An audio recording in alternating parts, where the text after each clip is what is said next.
Muy buenas a todos, ¿qué tal? ¿Cómo estáis? Bienvenidos otra vez al canal. Después del partidazo del Barça y la goleada contra el Valencia por 7-1, es momento de cambiar de chip y centrarnos en la Champions. El Barça disputa el último partido de esta fase regular de la Champions League el miércoles a las 9 de la noche contra el Atalanta. Es un equipo italiano que ya demostró en la temporada anterior su calidad y su poderío competitivo, venciendo el Bayer Leverkusen en la final de la Europa League. Debemos recordar que el Bayer Leverkusen consiguió ganar la Bundesliga rompiendo con la hegemonía del Bayern de Múnich. Por lo tanto, esto demuestra, por un lado, que el Leverkusen es muy buen equipo y por el otro, el Atalanta también demuestra serlo porque consiguió ganarlos en la final de la Europa League. Por lo tanto, es un equipo a tener muy en cuenta. Y para nada el Barça puede relajarse. Ya lo comenté antes del partido de Lisboa contra el Benfica, que estos dos partidos que le quedaban al Barça, es decir, el contra el Benfica y contra el Atalanta, pueden ser dos partidos trampa. En el sentido de que no son los mejores equipos que hay en Europa, ni mucho menos, pero al mismo tiempo tampoco son los peores. Y si no sales concentrado al partido, te pueden pintar la cara. De hecho, el Barça ya se llevó más de un susto el otro día contra el Benfica, y por suerte consiguió la victoria ya no en el último minuto, en el último segundo. Por lo tanto, haría bien al Barça en no salir confiado, en presionar desde el minuto 1 hasta el 90 y en salir con la concentración máxima, porque si no puede pasar lo que pasó el otro día contra el Benfica, que en un par de descuidos te meten 2-3 goles en errores no forzados por parte del Benfica, fueron errores por parte del Barça mismo. Entonces es importante que el Barça salga muy concentrado. Si salen como el día del Valencia, como ayer, en principio no habrá ningún problema. El Barça es muy favorito, pero deben hacer las cosas bien, por supuesto. Concentración máxima y darlo todo desde el minuto 1 hasta el 90, que no tengo duda que lo harán, porque al final yo lo que valoro mucho de este equipo, de este Barça, es que los jugadores, por lo general, en la mayoría de partidos, están muy implicados, ¿vale? Vimos ayer a Fermín López haciendo el gran partido que hizo, y no solo por la calidad y por el fútbol que tiene en sus piernas, sino sobre todo también por el esfuerzo físico, por la presión que hace, y no solo él, jugadores como Rafinha, como Gavi, como Casado, dan la vida al Barça. Y aquí también añadiría a Araujo, ¿vale? Que el otro día no salió en el 11 titular, creo que en el partido contra el Atalanta podríamos verlo otra vez en el 11, y para mí sería una alegría porque ya sabéis que es un futbolista que me encanta.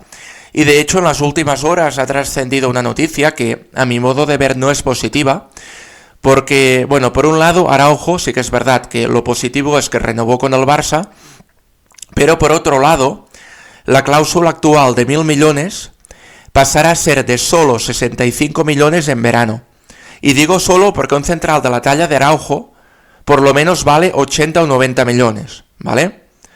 Es decir, solo el verano anterior, según se comenta en medios de comunicación, el Bayern de Múnich estaba dispuesto a pagar 90 millones por el central uruguayo del Barça. Entonces, que le pongan esta cláusula en verano, en cierto modo ya le están indicando la puerta de salida. Y esto para mí no es una buena noticia, para nada lo es. De hecho, yo creo que en verano tendremos culebrón Araujo, en el sentido de que va a haber muchas noticias relacionadas con una posible salida del futbolista. Ojalá me equivoque y se quede, porque para mí vale su peso en oro. Es un futbolista que te da un nivel defensivo sobresaliente, y para mí es, después de Cubarsí, o casi lo pondría al nivel de Cubarsí, porque a nivel defensivo es que es una máquina, es que no hay otro en el mundo, es buenísimo. Entonces me sabe muy mal que constantemente esté siendo discutido y salgan noticias a favor de una posible venta del central del Barça. Me sabe muy mal por la calidad del futbolista y sobre todo por la actitud y por sentir los colores como los siente, porque desde el primer día que llegó aquí ha demostrado tener una actitud que, por desgracia, en el momento que llegó, muchos de los futbolistas del equipo no tenían, y él sí. Él tenía un orgullo y una actitud que iba siempre por los partidos. Yo quiero recordar que hace 4 o 5 años el Barça, bueno, estaba por el arrastre, con dificultades para clasificarse en Europa, y jugadores como Araujo eran los que tiraban del carro, ¿vale? Entonces me sabe muy mal la situación que está viviendo actualmente, ¿vale?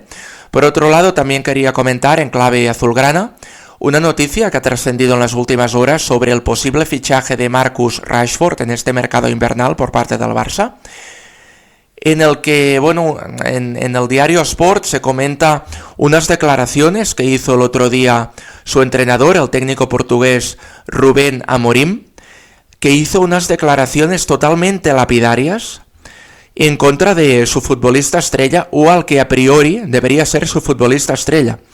Le preguntaron por qué no estaba en el banquillo, a lo que el entrenador del Manchester United contestó.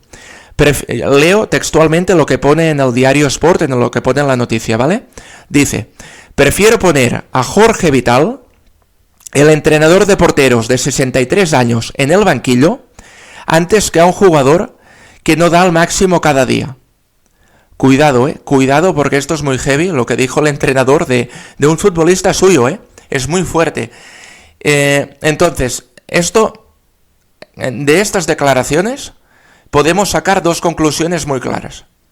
Por un lado, que el entrenador del Manchester no cuenta para nada con Marcus Rashford, lo que en cierto modo le abre las puertas a una posible salida del club, pero por otro lado nos está indicando que no es un futbolista profesional, que esto es precisamente lo que yo vengo alabando de algunos jugadores del Barça, que son muy profesionales. Y esto es con lo que me quedo, ¿no? De los Gavi, de los Fermín, de los Casado, de los Rafinha, de los Araujo. Esto para mí le da la vida a un equipo. Entonces, ponerte ahora un futbolista que todo parece indicar que está en un sentido o en una dirección totalmente contraria a la que reman los otros futbolistas del Barça, puede ser contraproducente para el equipo. Dicho esto, también me gustaría dejar claras ciertas cosas, es decir, Marcus Rashford lleva muchísimos años en el Manchester, lleva toda su vida allí. Desde hace años es la estrella del equipo, indiscutiblemente. Entonces, quizás el futbolista haya llegado a tal punto de desmotivación, viendo que el equipo hace años y años que no levanta cabeza, que quizás, bueno, le ha dado por tener mala relación con el entrenador, o por no entrenar, o llamadle como queráis. Que esto no lo justifica, ¿no? Porque al final, si tienes un contrato, debes ser profesional y rendir desde el primer minuto hasta el último y entrenar, pues lo mismo, ¿no? El 100% en cada entrenamiento. Pero podría ser también que si saliera del Manchester y llegara al Barça, esto fuera una nueva fuente de motivación para él, y aquí en Barcelona darlo todo al máximo.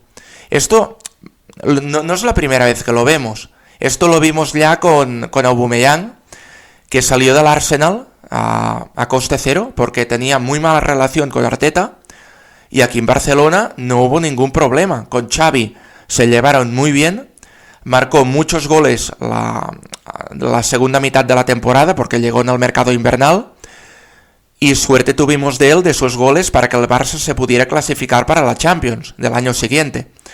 Entonces, en este sentido, podríamos ver un resurgir de Marcus Rashford. Lo positivo de esto sería que vendría cedido. El Barça no lo ficharía, al menos de primeras, esperaría ver su rendimiento hasta final de temporada, y a final de temporada decidiría el técnico Flick si es una buena opción para el equipo o si quiere apostar por otro perfil de extremo. ¿Vale? Esto sería lo positivo, lo que veríamos bueno de la llegada de Marcus Rashford, que al final el Barça no se desembolsaría ningún dinero por su traspaso. Lo que sí es verdad es que le tendrían que pagar la ficha, y de momento, con la ficha que cobra el futbolista, el Barça no puede ofrecerle este contrato. Entonces sería cuestión de que el futbolista se la rebajara un poquito, y que por otro lado el Manchester estuviera dispuesto a pagar parte de la ficha al FC Barcelona. Bueno, veremos cómo evoluciona la situación. De momento nos queda una semana de mercado más o menos. El mercado se cierra el día 3 de febrero, por lo tanto veremos si hay golpe final por parte del Barça o no, o si la plantilla se queda como está. Dicho esto, ahora sí, pasamos a una posible alineación para el partido del Barça contra el Atalanta. ¿Vale? En la portería tenemos a Szczęsny. Yo he puesto a Szczęsny porque parece que le ha cogido el relevo a Iñaki Peña. Yo no termino de entender la decisión de Flick, ya lo he comentado aquí algunas veces en el canal. Para mí Iñaki Peña me da mucha más seguridad tanto bajo palos como en las salidas. El otro día, sin ir más lejos, ayer contra el Valencia, Szczęsny hubiera provocado un penalti si la jugada no hubiera sido anulada. No sé, es que va penalti por partido o aliada por partido, porque el otro día contra el Benfica también tuvo una salida en falso que yo no la vi normal, ni mucho menos, en el choque con Balde, y encima casi lesiona a su propio compañero. Después contra el Madrid, pues con la expulsión, con la zancadilla que le hace Mbappé, provocó que el Barça no se llevara una goleada que hubiera sido absolutamente histórica, porque el Barça en este partido es que le mete 9 o 10 goles al Madrid, y a causa de esta expulsión pues el partido cambió radicalmente y finalmente terminó 2-5. Entonces, y para mí Iñaki lo estaba haciendo muy bien y no termino de entender esta decisión. Entendí en su momento que como llegó tarde a una sesión de activación, a un entrenamiento, saliera suplente en el partido contra el Athletic Club de Bilbao, pero a partir de aquí creo que ha sido el retraso que ha salido más caro en la historia del fútbol, porque perder una titularidad por llegar un día tarde me parece un poco exagerado, la verdad. Estoy de acuerdo con las medidas disciplinarias de Flick, pero en este caso no me parece justo. En los centrales, Cubarsí y Araujo he puesto, creo que va a volver al 11 titular, después del descanso que tuvo contra el Valencia. Y en los laterales, Koundé y Balde. Decir que Balde está a un nivel brutal. En los últimos 2 partidos ha rendido de forma estratosférica, sobre todo contra el Valencia y contra el Borussia Dortmund. Contra el Dortmund no, contra el Benfica también estuvo realmente bien. Centro del campo, Casado, Gavi y Fermín. No pongo a Frenkie de Jong porque el otro día, aparte del gol, para mí no ofreció nada al equipo. Gavi me parece mucho mejor futbolista. Y como no, Fermín con el partidazo que hizo contra el Valencia, dando 2 asistencias y marcando un doblete de goles, un doble-doble, lo que sería en baloncesto un doble-doble, pues para mí debe ser titularísimo en el partido del Atalanta. Se lo ha ganado, y yo creo que si lo vemos más a menudo en su posición, en la posición en la que jugó contra el Valencia, va a dar grandes minutos, grandes partidos de aquí final de temporada. El problema es que hasta ahora Flick lo ponía en la banda, y claro, para mí Fermín en la banda está muerto. Lo bueno que tiene Fermín es la llegada por sorpresa desde segunda línea, sorprendiendo a la defensa contraria, y también su capacidad de disparo desde fuera del área, que es absolutamente brutal. Claro, esto en la banda se pierde un poco como extremo. Entonces para mí la posición ideal es la que jugó contra el Valencia, y es donde ha rendido mejor durante toda su trayectoria en el Barça y en la selección. Yo quiero recordar que en las Olimpiadas, en los Juegos Olímpicos, se llevó el MVP y se hinchó a marcar goles. Es que fue brutal, fue una barbaridad, ¿vale? Además, parece que tengo un imán en el pie, porque le caen todos los balones, todos los rechaces a él. El otro día, por ejemplo, el balón que dispara a Rafinha contra el palo, es que le cae a él y remata. Parece que tengo un imán, siempre está en el momento justo, en el sitio justo, en el momento propicio. Es brutal la capacidad y cómo huele los goles este futbolista. Me encanta. Y es una pena que hasta ahora no haya podido demostrar su potencial esta temporada, pero yo creo que va a dar grandes dosis de alegría al aficionado barcelonista. Y en lo que queda de temporada y en temporadas posteriores. Tenemos Fermín para mucho rato. Lo único que me parece increíble es que hace solo 1 año y medio estuviera jugando en el Linares. Me parece brutal que a un jugador así no le hubiéramos visto el talento hasta ahora. Me parece increíble, pero bueno. Decir también que Pedri el otro día fue baja contra el Valencia por gastroenteritis. No sé si se ha recuperado. En principio, si se ha recuperado, es posible que lo veamos en el 11, pero teniendo en cuenta que ha pasado por un proceso de virus estomacal, pues no sería de extrañar que Gavi saliera de titular y Fermín también, y más teniendo en cuenta lo bien que lo viene haciendo Gavi y lo bien que lo hizo Fermín el otro día. Y dicho esto, en la delantera, pues los tres de siempre. Rafinha, que es una barbaridad lo de este jugador, es brutal. Su estado físico, su estado anímico, su estado técnico, cómo marca los goles, cómo recorta. El gol del otro día contra el Benfica, en el minuto 95 de juego, la carrera que se marca por la banda, cómo recorta al jugador, cómo la enchufa, cómo marca el gol. Es que es incombustible, no se cansa, es brutal. El estado físico en el que se encuentra, su capacidad goleadora, es que parece otro el de temporadas anteriores. Es que va a terminar esta temporada con números de escándalo, lo digo de verdad. Es que Lewandowski lleva muchos goles, pero es que quiero recordar que algunos han sido de penalti. Si Rafinha chutara los penaltis, estaría en números de escándalo. Ya los tiene, los números de escándalo, está con números de crack mundial, pero es que aún serían más exagerados si chutara los penaltis. Y luego Lewandowski, que quizás en las últimas jornadas haya tenido un pequeño bajón goleador, pero para nada está mal. El otro día, sin ir más lejos, ayer contra el Valencia, volvió a demostrar su gran olfato goleador, marcando un gran gol sin ángulo, ajustándola perfecta a la cepa del palo.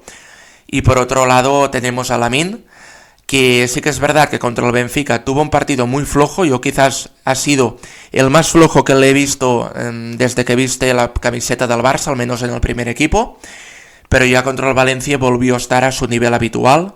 Brilló, especialmente en el primer gol de Frenkie de Jong, que recortó un par de jugadores en el vértice del área y la coloca perfecta con su guante habitual prácticamente en el área pequeña para que Frenkie de Jong remate a placer.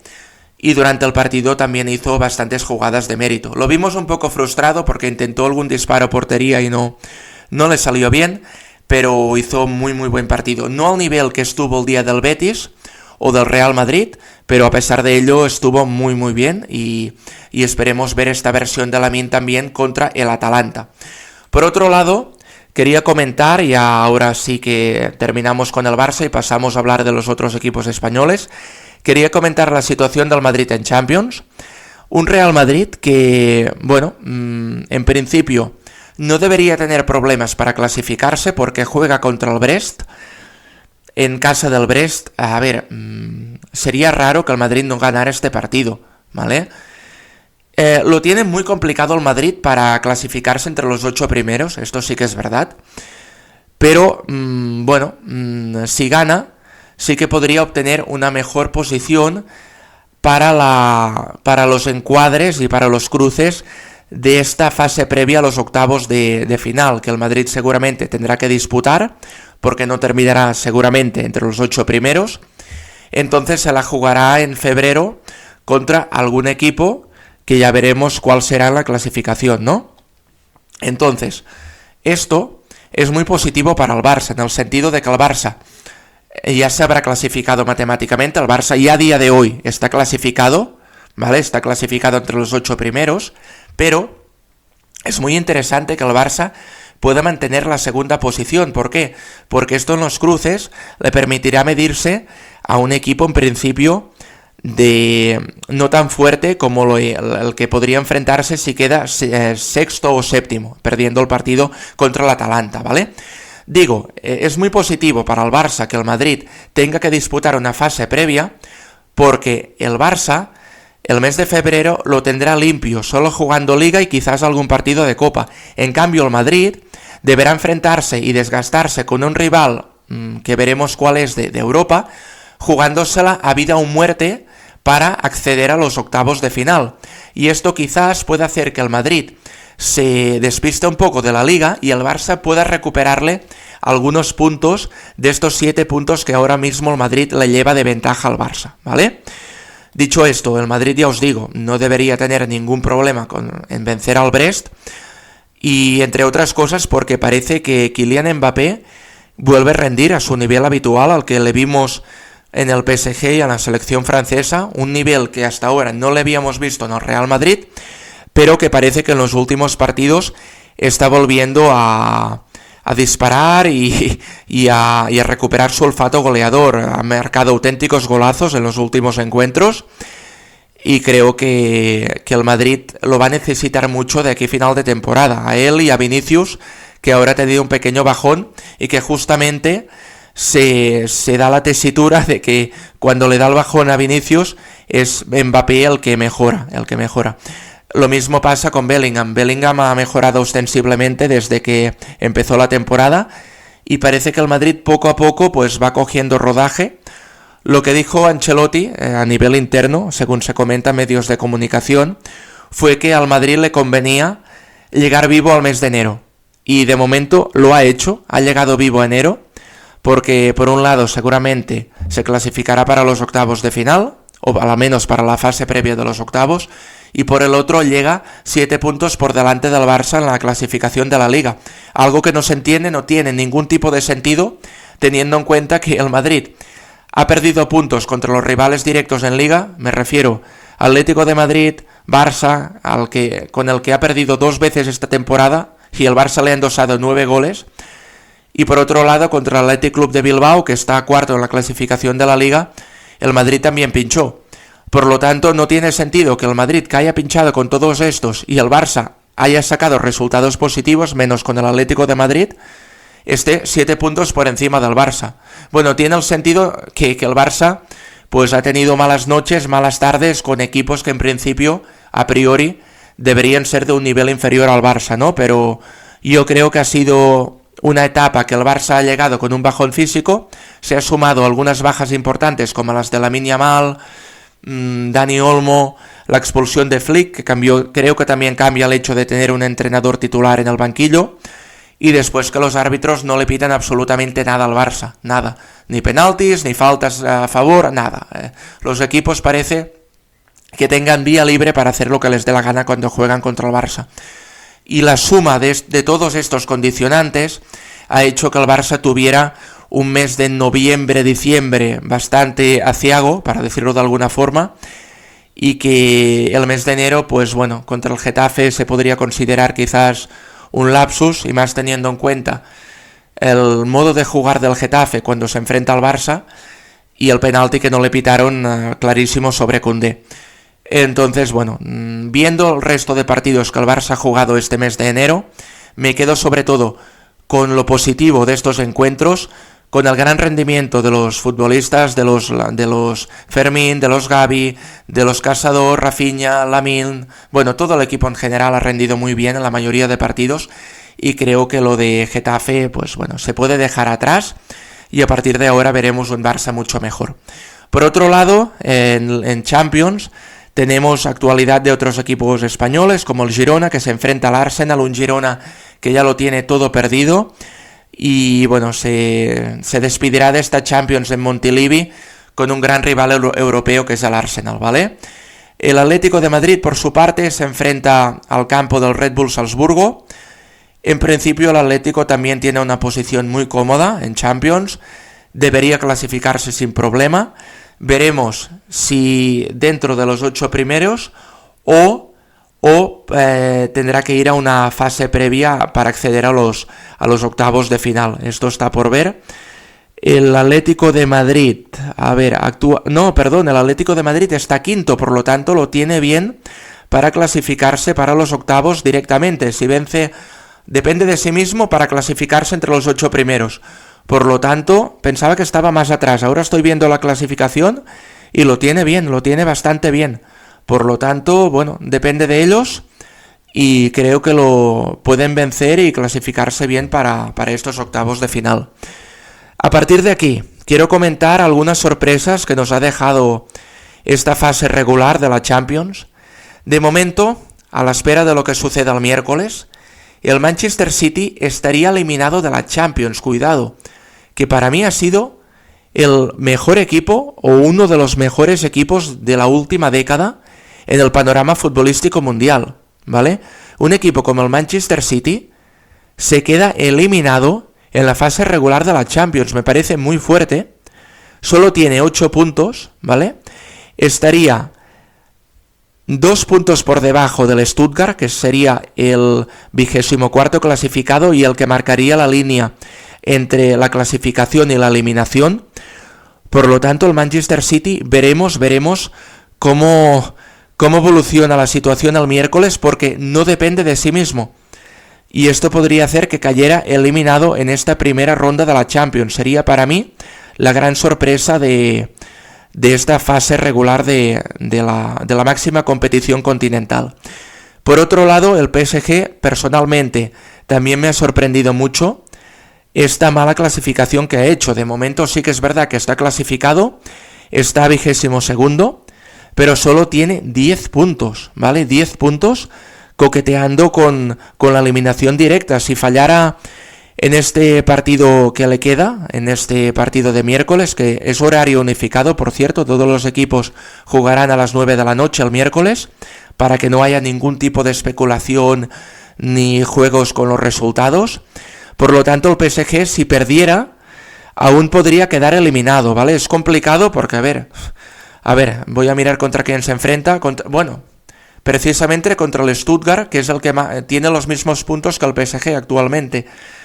Bueno, yo en principio el PSG debe ser favorito, pero teniendo en cuenta lo mal que lo ha hecho esta fase inicial de la Champions, pues bueno, todo es posible y también sería una sorpresa mayúscula que cayera eliminado. Y bueno, hablaremos cuando termine el partido del Barça, del análisis del partido y de todo lo que nos ha dejado esta fase inicial de la Champions. Yo me despido ya de todos vosotros. Si os ha gustado el vídeo, os animo a suscribiros, a dejar vuestras opiniones en la caja de comentarios y a darle al like. Nos vemos en próximos vídeos. ¡Chao!